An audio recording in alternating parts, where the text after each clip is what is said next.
happy Wednesday, and welcome back to another episode of Real Talk with Emma G and Ra. Mental health sounds like this.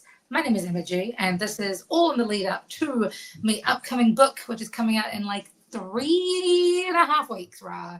Oh my gosh, it's so close. So close. I'm so excited.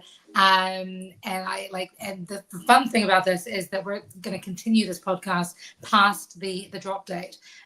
So I'm really grateful for just how many beautiful conversations we've had around mental health and well-being in the lead up to this book, because it's, this is what we're all about, yourself as an authenticity coach, and my work as an empowerment through songwriting coach, leading with a purpose and leading with the why of helping people through understanding and being able to look after themselves better is so exciting. And I have to say, Ra, this is like today's interview, I think, is just a testament to the alignment of everything for us, because you didn't know this. I don't even know how you know our next guest, but you were the one who organized today's interview. And it's funny because last year when I went on tour with the Hard Rock Cafe, I was facilitating some fundraising events to, help us, deliver these workshops, these youth empowerment through songwriting workshops to young people across the country. And Meg, our guest for today, was one of the kind souls who donated her coaching practice hours to be auctioned off for this fundraiser. So I'm just sizzling with excitement. I'm excited. Yeah, I love that. I think I mentioned Meg to you, gosh, I want to say a month ago. And Meg and I both met. We're both currently upskilling in our coaching, which is something that we are, one is important to me, but I know that we're both very heart-centered, integrity-led coaches. And so we're both doing the same coaching certification together, and it's been such a great space. It's called the Midas Coach, and that's how I met Meg. And yeah, I really knew that I wanted to invite her on and to hear more about the work that she does, specifically with highly ambitious businesswomen. That's awesome. Because I really love everything that she's about. So I'm excited to have her on today. Yes, please, ladies and gentlemen, put your hands together for the one, the only Meg Trucano. How you doing, babe? Hello. I'm so excited to be here with you both. Yes! Amazing, incredible women. I'm so honored that you are having me. Thank you. Oh, of course, it's our honor. It's our pleasure. So it's funny because so obviously upskilling is an important thing for. Sorry, I'm just diving right in. I hope you don't mind. Go ahead. Yeah. Let's go. I got so excited. So I mean, obviously, you and Ra, similarly to me, I'm upskilling myself as well. Like, have this whole mindset of, growing is important in terms of making sure that you are keeping your own wellness in check as you continue to serve. But can you tell people a little bit more about you? You are a certified psychologist, I believe, and you've got like a truck ton of insights, of passion for mental health and well-being, specifically for women, high performing women. What even does that mean? How, if somebody's high performing, why would they even reach out to someone like you? Yeah, great question. So to clarify, I have a PhD in developmental psychology, which is, it takes like a lifespan perspective. So I was never certified as a therapist or anything like that, which is very important, as Ra and I are learning in the, in the coaching space. You have to be very clear about that. And I love working with this specific set of women as highly ambitious humans, right? Because I was one. And I found myself, following the hamster wheel of achievement and success until I got to a point in my career where I realized that I was deeply unhappy, but I should, quote unquote, be happy with what I had, right? I had the career, I had, all these external markers of success, and I was miserable, like absolutely miserable. So I shifted to doing something that I knew I loved. I had started a side hustle several years before, and so I just dove right into coaching full time. And yeah, I now my niche is focusing on women who want to make some kind of significant life change.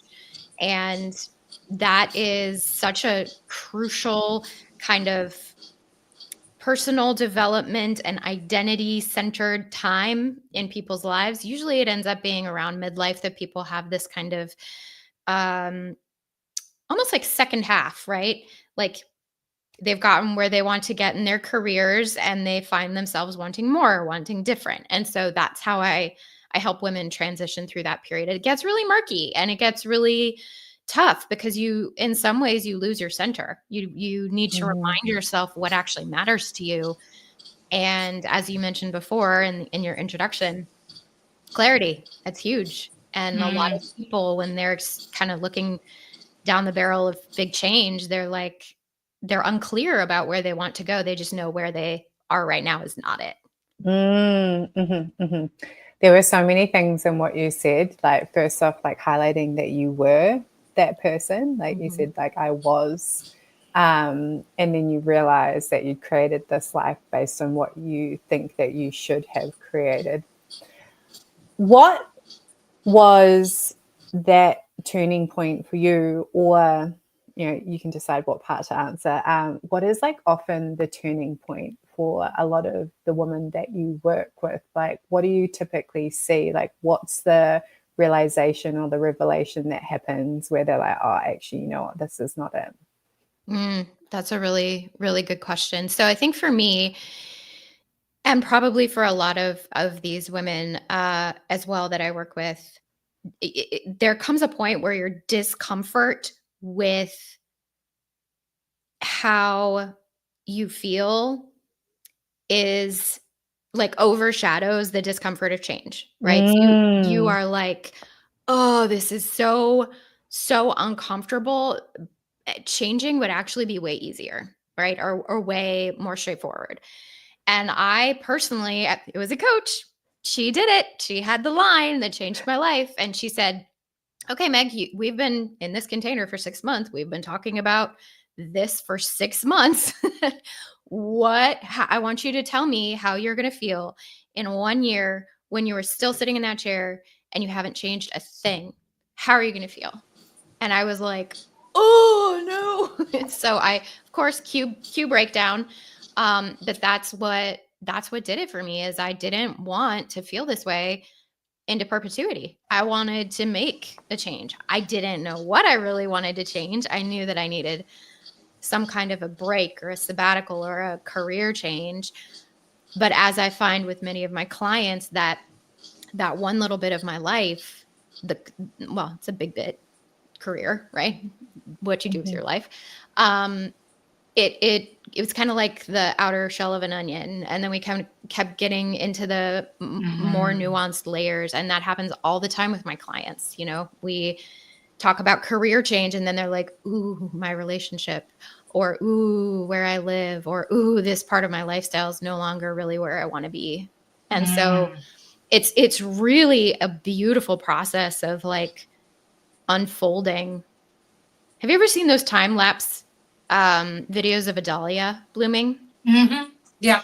Where it like starts very central and then it kind of comes out and then it contracts a little and then it extends out and then it contracts. That's what it feels like watching these women sort of unfold. Is like they have this nugget that makes them on the inside, and that's their passion, and that's their something that a lot of times they've left behind because they feel like it's not valued in the corporate world, or they can't monetize it and make it make a living from it, or make a good living from it, or be successful using it. And so they just kind of ignore it. And after decades of ignoring it, it comes knocking and it's like, hey, remember me? And so it's really fun to watch clients rediscover that part of themselves. I love that. So you're both feeding their inner child in many ways, but also giving them a space to really dig into and nail their why, and recognizing that their why is more important than their fear. I was listening to a motivational speaker years ago when I was writing my album Born in Crisis, and one of the things that sort of stuck out for me was this whole thing of people are so much more in love with the idea of the devil they know than with the fear of the unknown or the devil of the unknown. That they figure, I'll just hold on to something, even though it's harming me, at least I know what it is. Whereas they don't recognize, the power of leaping into something new and unfamiliar and where the growth can be from that. Sorry, that as you were talking, that just what kept resonating in my mind. I love that. There's actually a cognitive function that this is called the loss aversion bias. And basically it means like, to grossly oversimplify, it's like you are way more afraid of losing your $10 than you would be happy finding $10, if that makes sense. So it's like there's this huge emotional reluctance towards loss of like identity, of familiarity. That's a huge one, right? Yeah. And then, then you would be to like get your freedom back or be satisfied, right? Because these are all very abstract concepts, and a lot of people can't put themselves in that frame of mind of looking forward, which I think a good coach can do, as Ra and I have learned. I interrupted you, Ra. I'm sorry. No, that's okay. It's absolutely okay. I love what you said, and I'm going to ask a question based on that. But when you were speaking, I love, Emma, how you thought about that. I was thinking about Shrek. You talked about the onion. I was like, I was literally imagining that. And when you're speaking about the layers, I'm like, absolutely, that is something that I also see in the clients that I work with, whereby it's like, okay, when you acknowledge one thing, when you start to be honest with yourself and be truthful with yourself, then you start to realize all those other areas of your life where perhaps you haven't been acknowledging the truth of actually what's there, and where perhaps you've been saying yes when really you want to say no, or where perhaps you're doing these things again because it's going to make your partner happy, or it's going to make your family happy, or it's going to make your boss happy, but really deep down it's like gnawing away at you and it's eating at you. And you, as you mentioned, Meg, it's like, why am I here? Like, what am I doing with my life? But I really love that you spoke about loss aversion, because I know that this is something that, again, a lot of the clients that I work with come up against. Like, they're fearful of losing that identity or relationship, and there's more fear about the loss of that thing, instead of, okay, well, what's actually possible for your life, and where do you actually want to go, and where do you want to head? What do you do with your clients to be able to shift them from that state of being loss averse to actually starting to see things from a place of hope and possibility and wonder? Ooh, that's so juicy. So I actually believe that you need to get a little rebellious before you can fully step into this understanding of hope and of what life could be like after making a change. So I have a framework that I use to help people understand where they are on kind of a continuum of change. And it's an acronym. It stands for rebel, energize, align, and then leap. And the rebel phase is the most fun, but it is also the most crucial, because we have to, when we're making a big change, we have to assess where we are, what about our situation, our identity, how we think, our habits, just all of everything that makes us human, right? What we don't realize is that we get to choose that. And we get to choose whether that comes with us and moves forward into our change, or whether we want to leave it behind.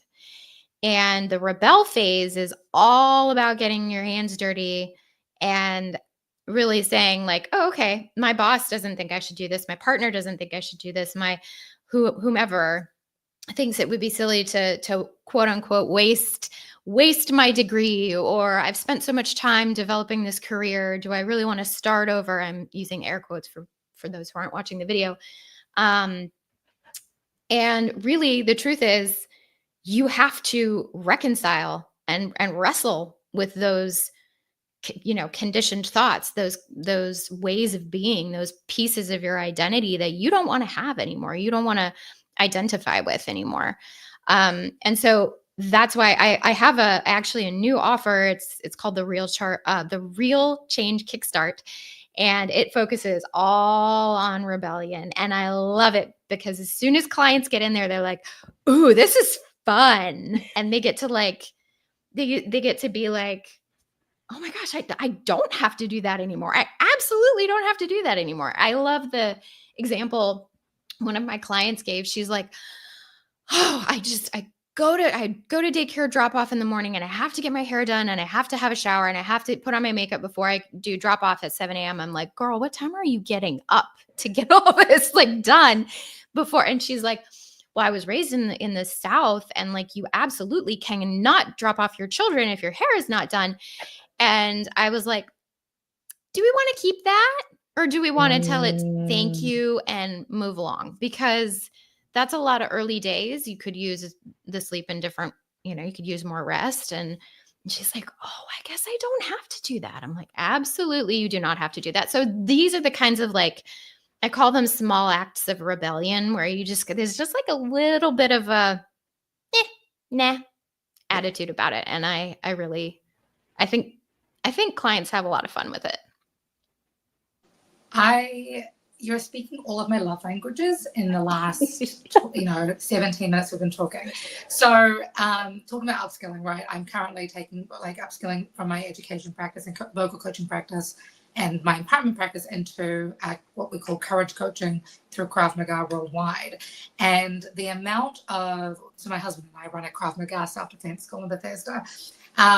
But the whole, the rebelling thing kind of ties into so much of that, right? I love the idea that self-love is the purest, boldest, bravest act of rebellion that somebody can possibly do.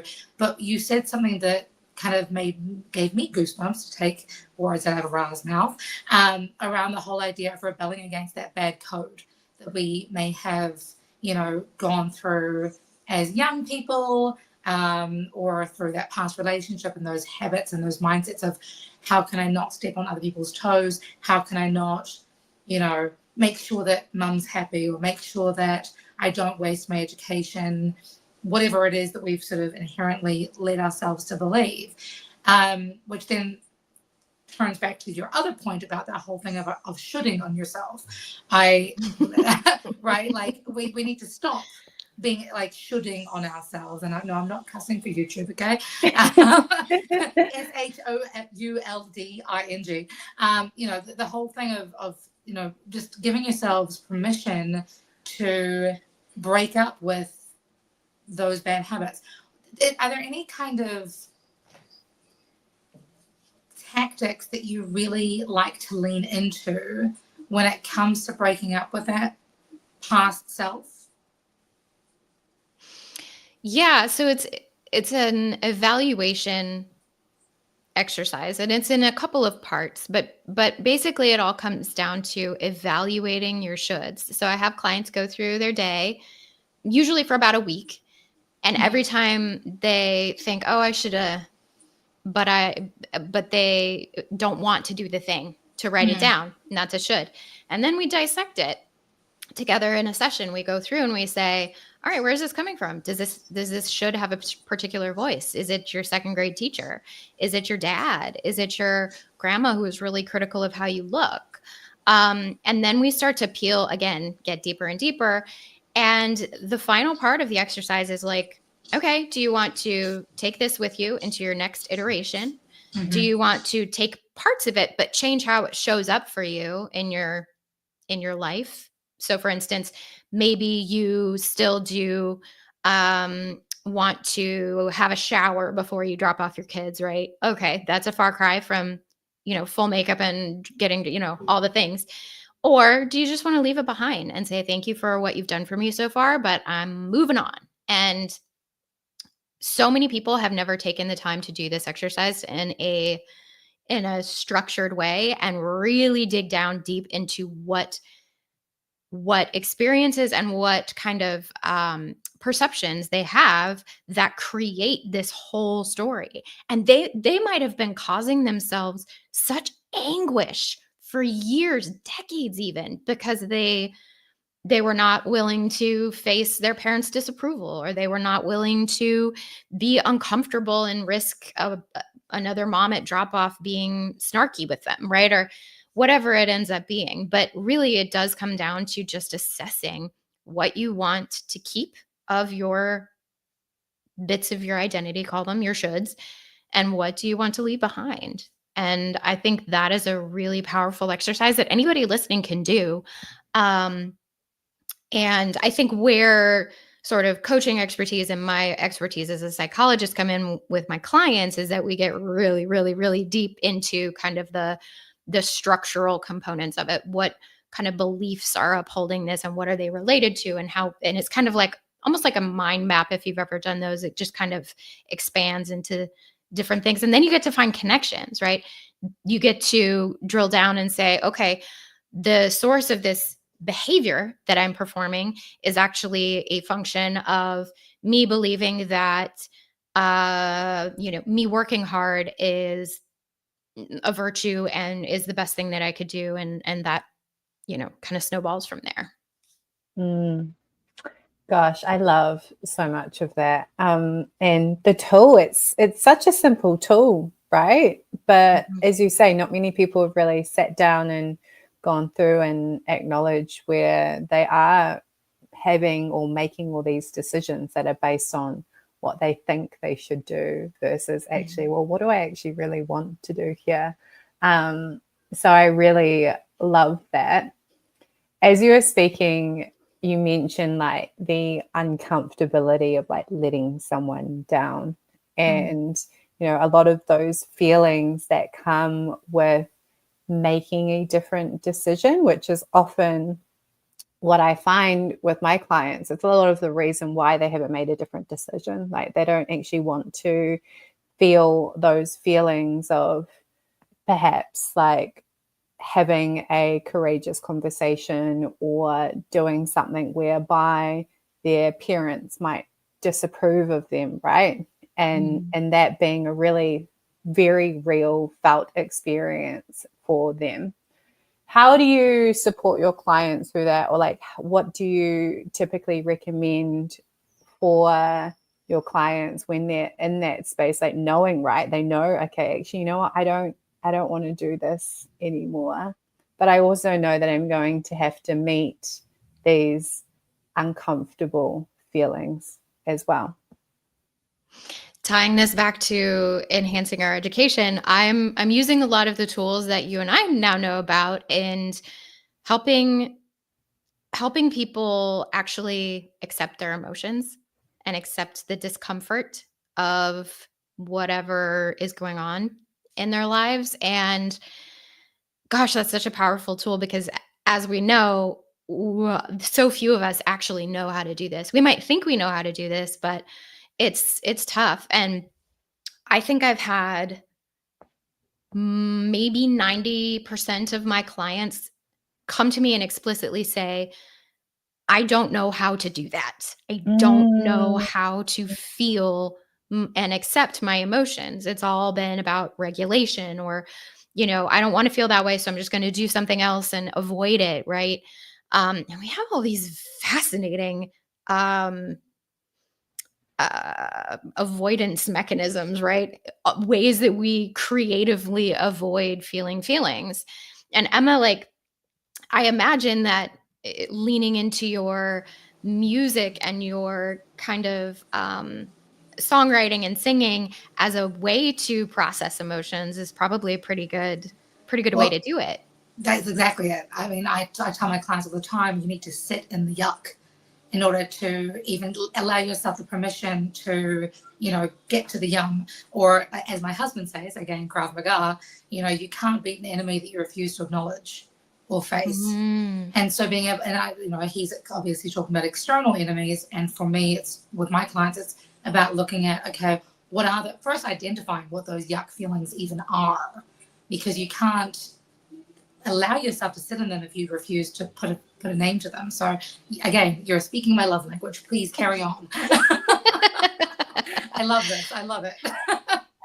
Yeah. So I think Ra, to answer your question, I think a lot of it is, there's some education in there about like, okay, try this. There's a little exercise that you can do to sit with your emotion for a little while and say hello to it, and then kind of tolerate it. And then you can work on accepting it.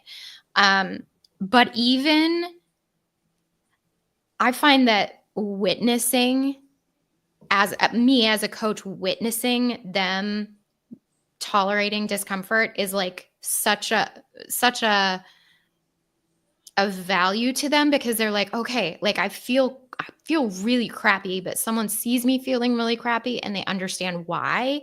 And that's huge for a lot of people, because as both of you know, so few people have had the experience of being in connection with another human being that is exclusively for them, that is exclusively in their corner, backing them up, helping them make the decisions that are right for them without any sort of conflict of interest. And so simply witnessing someone be like, hey, you look like maybe you're a little uncomfortable. What can you describe to me what that feels like? It's like they've never had that before. So that's kind of a good baby step, I think, to getting into that more emotion-based work. But yeah, it's tough. It's hard because we've never been taught how to do it. I'm curious about it. Sorry, Ra. It's okay. I'm curious to speak, like, for both of you actually, because Ra, you're from New Zealand, like myself. Meg, you're obviously based here in DC. The emotion-based thing, do you think that's a Western idea of kind of being new to the whole emotional part of coaching?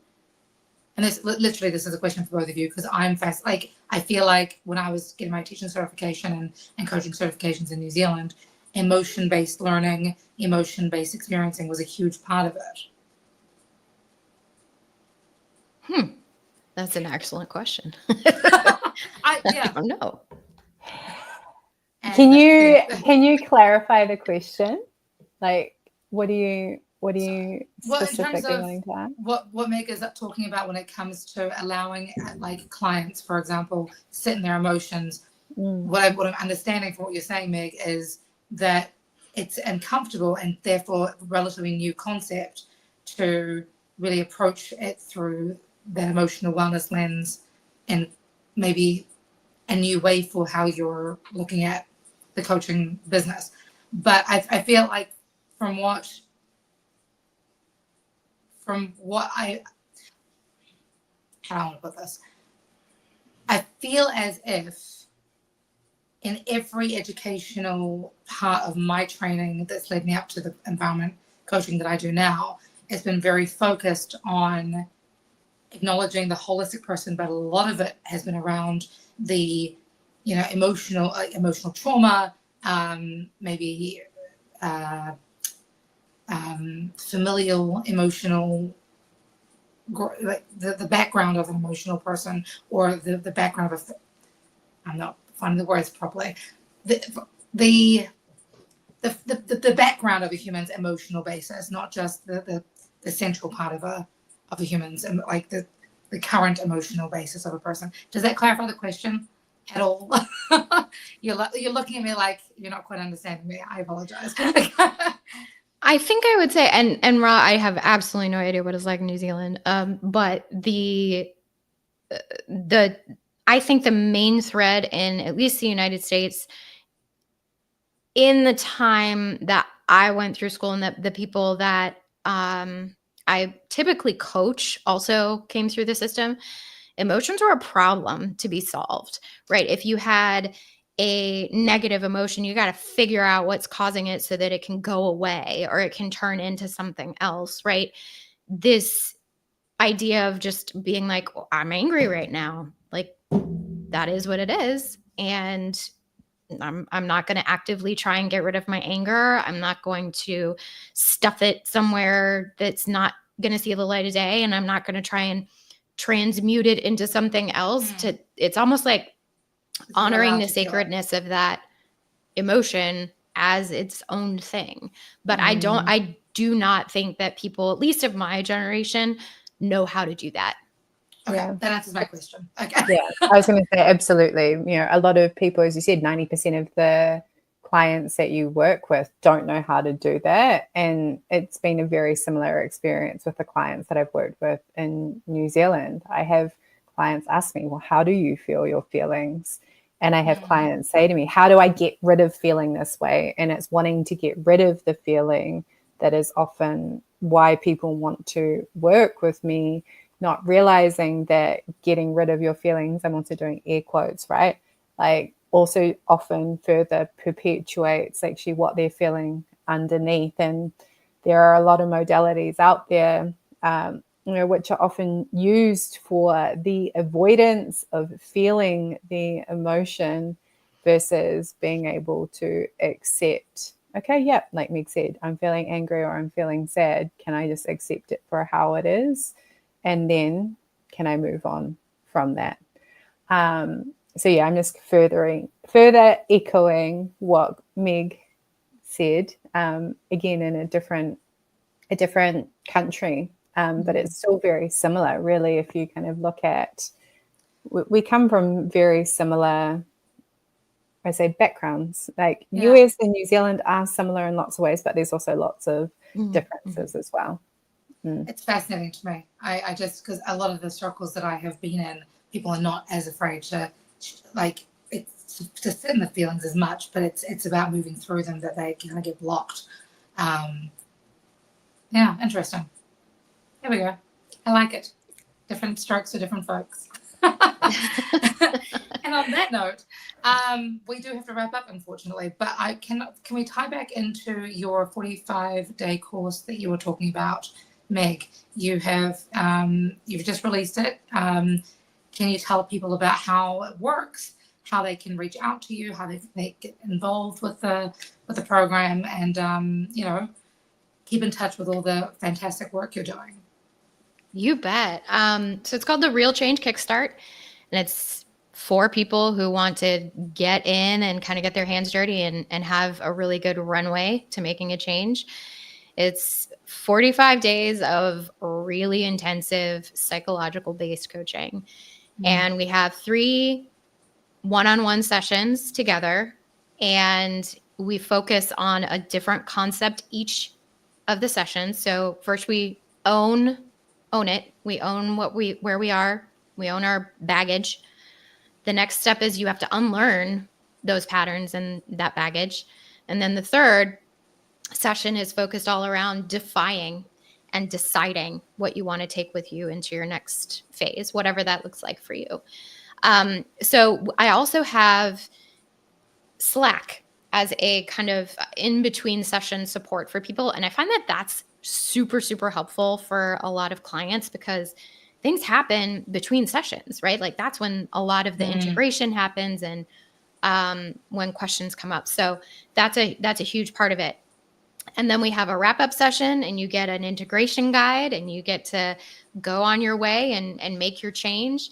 So yeah, I love this program so much because it's feisty and it's real and it's raw and it is so helpful, and it will absolutely help you examine your shoulds and the stories and the narratives that you are allowing to kind of shape your life kind of as they run in the background, kind of just on autopilot. So I really encourage people who just really need like a good dose of motivation and inspiration to get started with something, even if you don't know what that is yet, because I was in that spot too. This is a perfect place for you to start. I love that. I love that. And I love how you said fun, like where it's like way long, like ages ago, you said fun. And I think that is such a differentiating factor between how often this work is delivered as well, and the way that you articulate it and the languaging that you bring to it. So yeah, I'm excited for anyone who decides to say yes to jumping in and coaching with you. Wonderful. Hey, thank you so much, Meg. Really appreciate your time, your insights, your expertise. And of course, anybody who wants to learn more, head to megtrucano.com. And until next week, friends, be good, be kind, spread love like it's going out of fashion, and rebel. Rebel.